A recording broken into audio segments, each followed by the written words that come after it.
Il y a un peu plus d'un an, Paris a accueilli les Jeux olympiques et paralympiques d'été, qu'on appelle aussi les JO.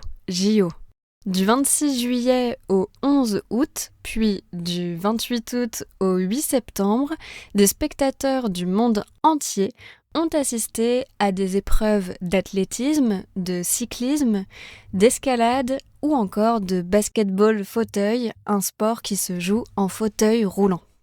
Alors, je te le dis tout de suite, je ne suis pas une grande fan de sport. J'en fais, mais je ne regarde jamais, ou presque jamais, de matchs de foot, de rugby ou de tennis à la télévision.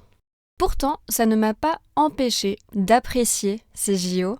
Je me suis laissée porter par l'enthousiasme collectif. Se laisser porter, ça veut dire se laisser guider par les événements sans chercher à résister ou à contrôler la situation. J'ai beaucoup aimé la cérémonie d'ouverture, mise en scène par Thomas Joly. J'ai été impressionnée et émerveillée par les performances de la gymnaste états-unienne Simone Biles. Et j'ai retenu mon souffle en regardant le Français Léon Marchand disputer les épreuves de natation.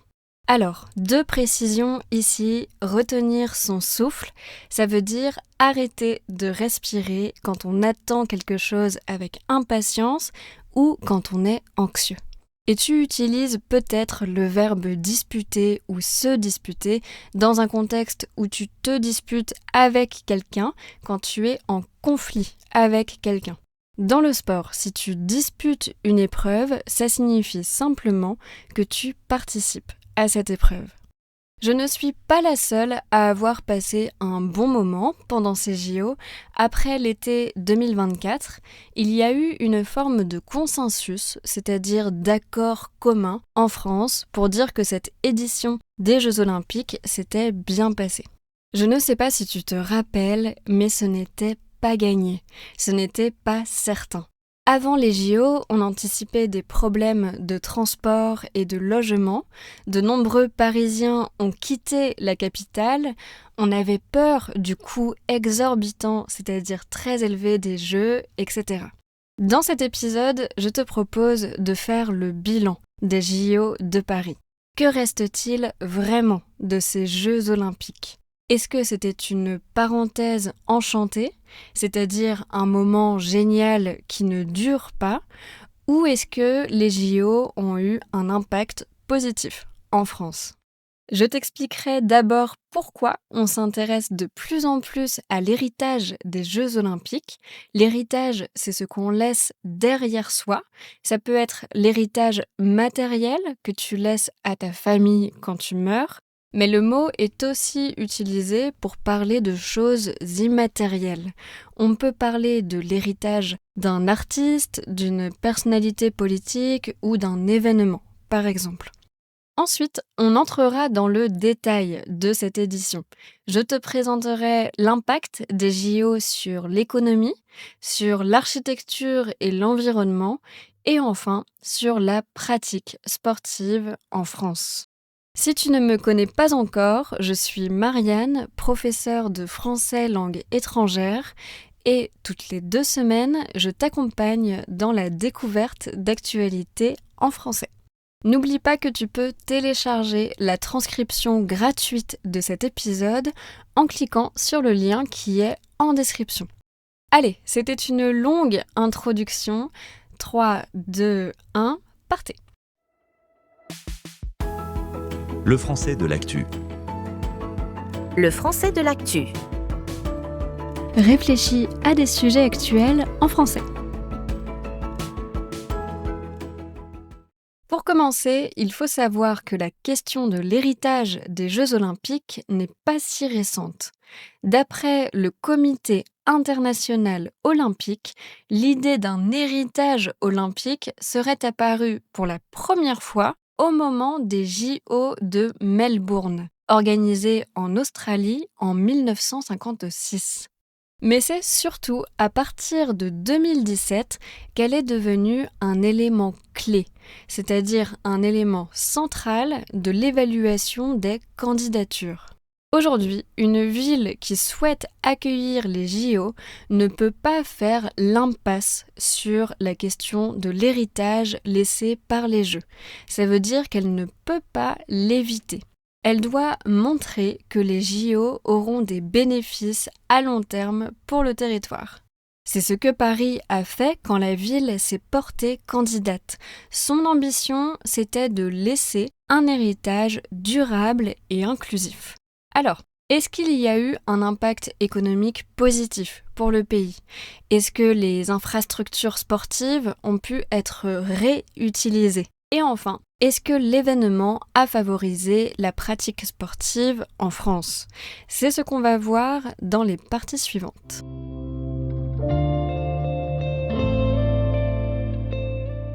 Commençons par la dimension économique. Ce n'est pas une surprise pour toi, l'organisation des JO coûte très cher.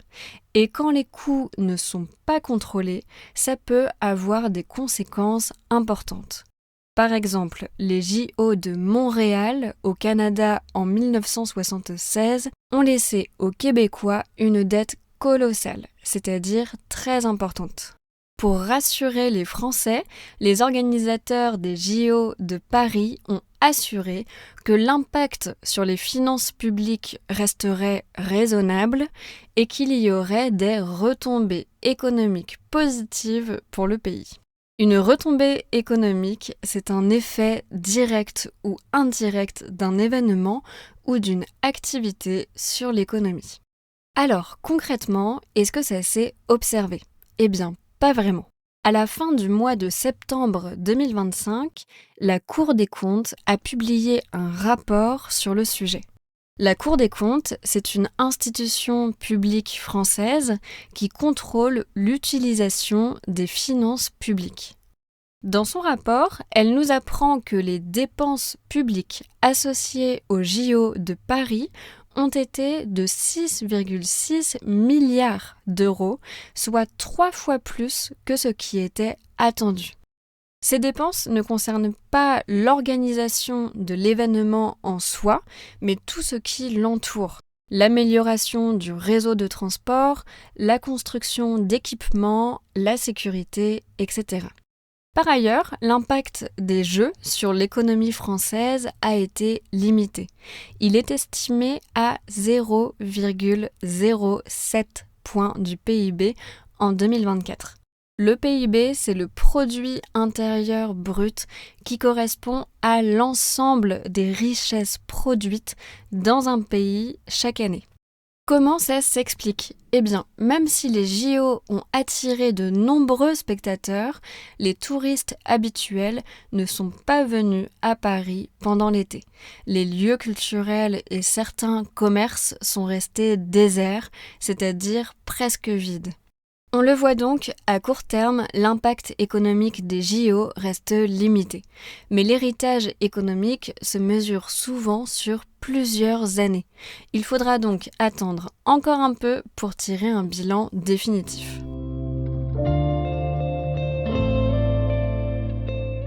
Ensuite, quel a été l'impact des JO sur les infrastructures sportives du pays ? Les JO de Paris n'ont pas nécessité énormément de construction parce qu'il y avait déjà beaucoup d'infrastructures. Dans sa candidature, Paris a expliqué que 95% des équipements utilisés pour ces JO étaient déjà construits. C'est un point important parce que certaines infrastructures construites spécialement pour des Jeux olympiques sont ensuite complètement abandonnées parce qu'elles ne sont pas adaptées aux besoins de la population ou que leur entretien, c'est-à-dire leur maintien en état, coûte trop cher. On trouve par exemple des stades, des piscines ou des salles de sport désaffectées, c'est-à-dire abandonnées, à Rio au Brésil, à Athènes en Grèce ou encore à Pékin en Chine. À Paris, les organisateurs ont voulu éviter ce scénario. Ils se sont donc posé la question de l'utilisation future des nouveaux équipements. Par exemple, le village olympique qui hébergeait les sportifs a été transformé en logements familiaux et en résidences étudiantes, tandis que le centre aquatique olympique, construit dans la ville de Saint-Denis, est ouvert au public depuis juin 2025. D'autres piscines ont été construites dans le département de la Seine-Saint-Denis. La Seine-Saint-Denis, c'est un territoire au nord de Paris. C'est aussi le département le plus pauvre de la France métropolitaine et il manque cruellement d'équipements sportifs. Donc, la construction d'infrastructures a aussi été pensée pour répondre aux besoins spécifiques des territoires d'accueil et pour être durable dans le temps. Cependant, cet héritage reste centré sur la région parisienne. Le reste de la France n'en a pas vraiment bénéficié. Et par ailleurs, l'héritage en matière d'infrastructure n'est qu'une dimension de l'impact environnemental des Jeux olympiques. L'empreinte carbone des Jeux, c'est-à-dire la pollution générée par les Jeux, s'explique également par les très nombreux trajets en avion, en voiture, en train, etc. des sportifs et des spectateurs.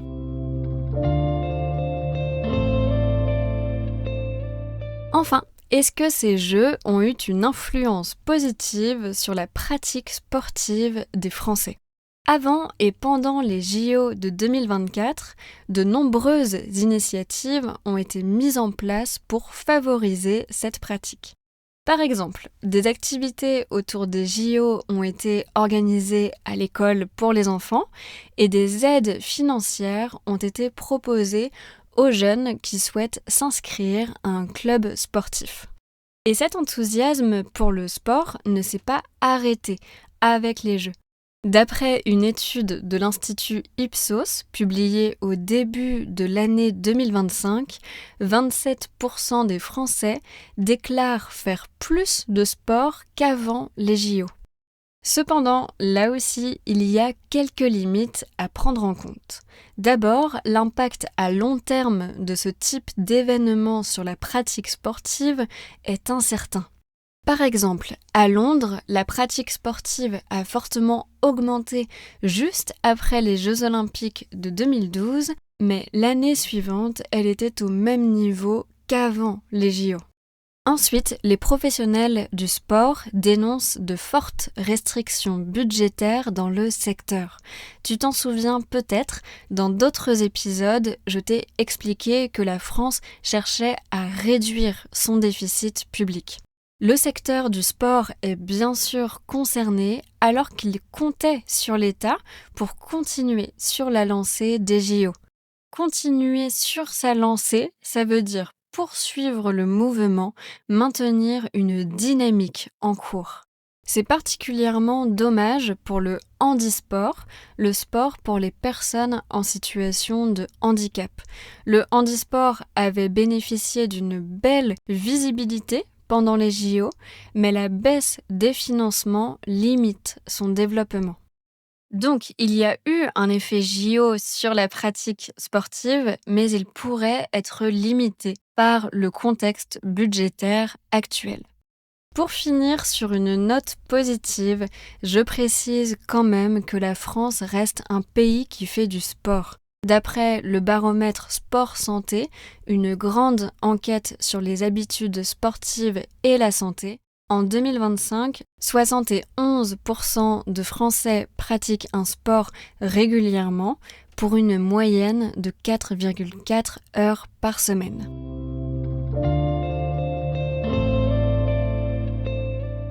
En conclusion, la question de l'héritage est une question centrale quand on parle des Jeux olympiques.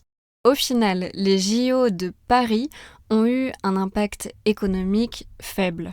Leur coût environnemental a été limité, notamment grâce à la réutilisation d'infrastructures déjà existantes, et ils ont eu une influence positive, même si elle sera peut-être courte, sur la pratique sportive en France.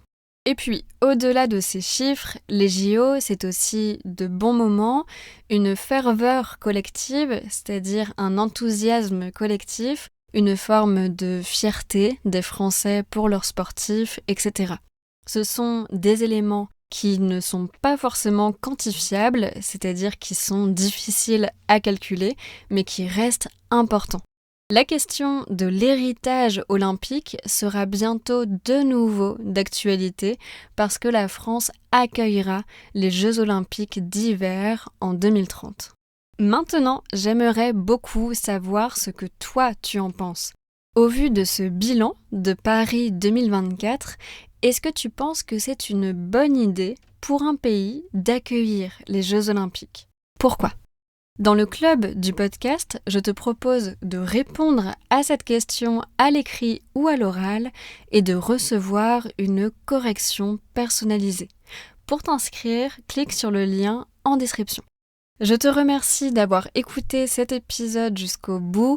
N'oublie pas de le noter sur les différentes plateformes si tu veux me soutenir. On se retrouve dans 2 semaines pour un nouvel épisode. À bientôt!